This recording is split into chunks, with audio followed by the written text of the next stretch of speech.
Hey everybody, this is Matt from MasterSketchup.com, and this is the third video tutorial on how to build a shed in SketchUp. On the first two videos, you should have learned how to create a floor and the walls, and in this video I'm going to show you how to lay out the rafters. So the first thing you'll need to do is just draw, because it's a 2x4 rafter, you'll just draw a 2x4, and what I'm going to do is just use the rectangle tool and create a floor here, and I'll make sure I put that in a group.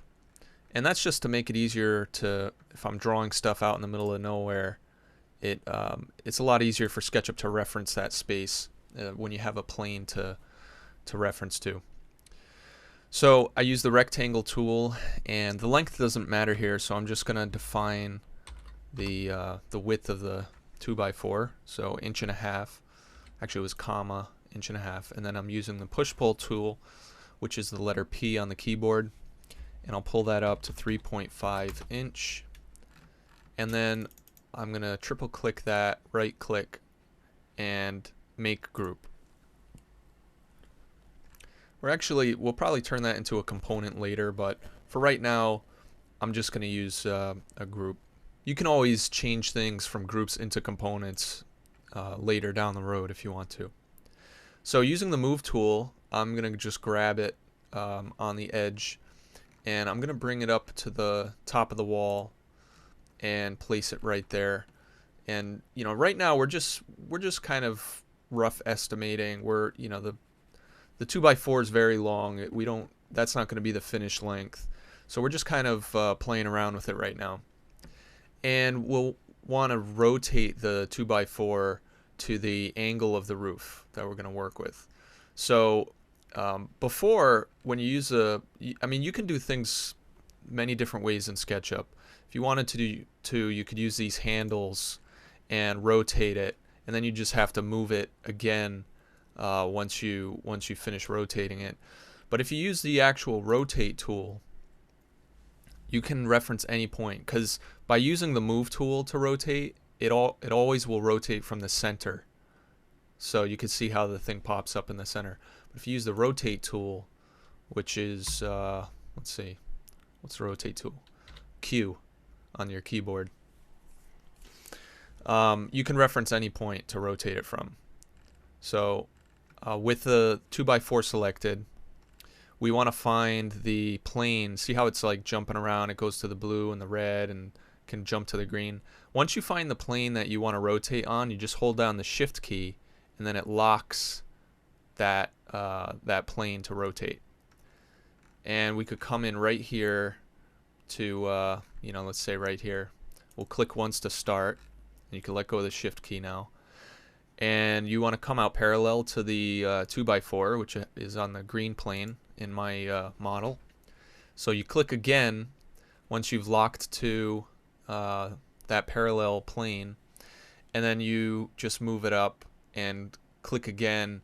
It'll snap to 45 degrees, and I think you can set it up to snap to others, but what I'm going to do in this case, I'm just going to click anywhere and then type in 35, enter, and it'll move it to 35 degrees. And then we want to create the rafter seat, so we'll select it again, use the move tool, and I'm going to just select a point on the edge and tap the up arrow and bring it down right there.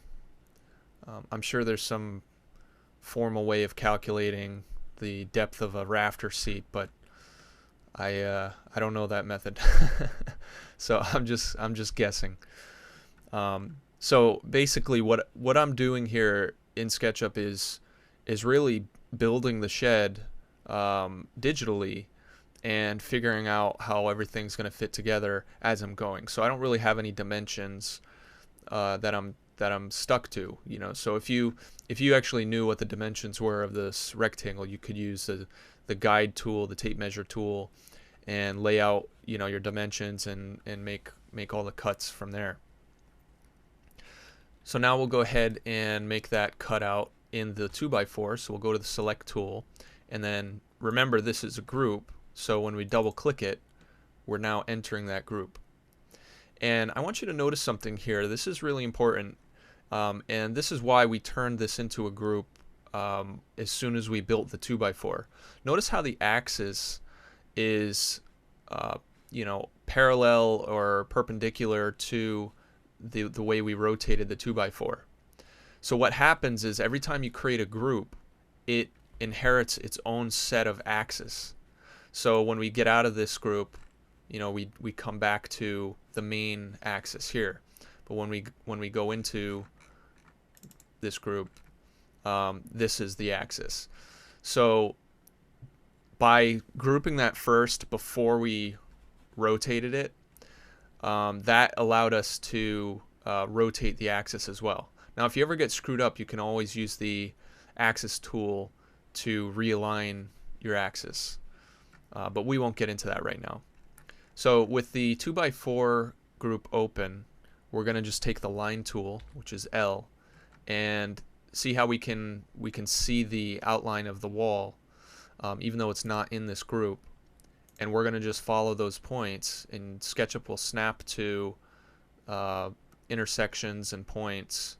Sometimes you might have to orbit around to get that. And then what I would suggest you do, I have a shortcut key set up which hides the rest of the model. So I think, let's see, where is it? In component edit. So if you go to view, component edit, hide the rest of the model, I have a shortcut key set up where I can just press X. And if you want to learn how to set up keyboard shortcuts, I'll put a link in the video description on how to do that. I have an article that shows you how to do that. So we'll hide the rest of the model just to make it easier to work with, and use the push-pull tool, and you'll just push-pull it back, and you can see it deleted that little notch. And we can press X again to bring everything back, and then click outside the group to close it. So right there we have our rafter seat, and then the next thing we'll do is figure out where this needs to be cut. So all I'm going to do is I'm actually going to just copy this for now. So I'll select it, use the move tool, press Control. I'm just going to bring it over here, and I need to rotate it. So we can't use the flip along axis because it actually will reference the group's axis. So I just flipped it, and you can see it flipped along the group's axis, the internal axis. So that's not what we want, and we don't want to rotate it this way like this. So with the group selected, we'll just go to the rotate tool, which is Q, and we'll lock onto the blue axis. And you don't have to line things up perfectly. We can do it in 2 steps. So I rotate it to where I want it to be, and then I'm just going to move it. I'm just going to do a rough move over here, and then come in and grab the actual point and bring it in. So remember, you can always do things in multiple steps.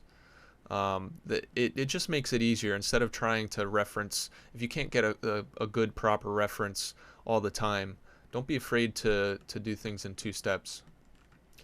And so now if we look at the shed, we have a ridge board that we need to place in there as well. So we'll go back over to the model that we're building, and I'm gonna just create a ridge. So comma 1.5 and push pull up, I think 7.5 or 7.25. I can't remember. And I'll triple click that, make that into a group, grab the move tool, which is the letter M, and I'm going to reference the midpoint here because I want to go right up to the center. So I'll click to start that move. I'll zoom out and then come right in here to where these two are intersected. And then I need to move it down So I'll reference that corner, and I'll tap up on my keyboard to lock the blue axis, and then I'll come right here until it snaps to that line. And then now all we have to do is double click this rafter and grab the line tool, reference that. You can hide the rest of the model. You don't have to hide the rest of the model. It's just, I guess it's a habit I've gotten into, because when you start working with really complex stuff, you tend to use that a lot. Alright, and then this rafter we can just delete because we're actually going to make this roof section here a component and then just copy it over to the other side. So I can just get rid of that rafter. So at this point what I'll do is I'm going to turn this into a component because I'm going to make copies of it. So you can come right in here and rename it. I know it's off the screen a little bit, but we'll call this the rafter.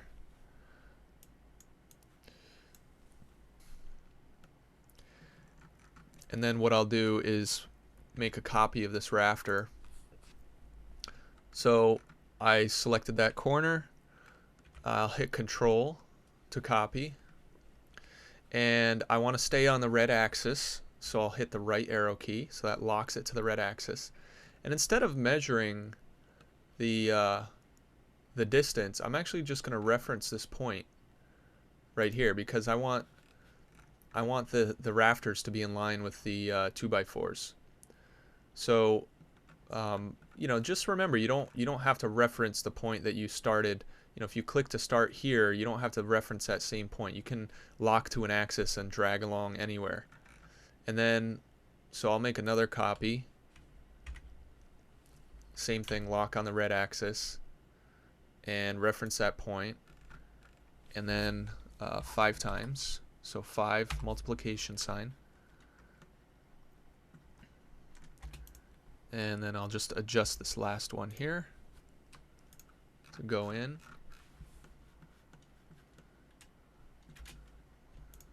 And we want to make this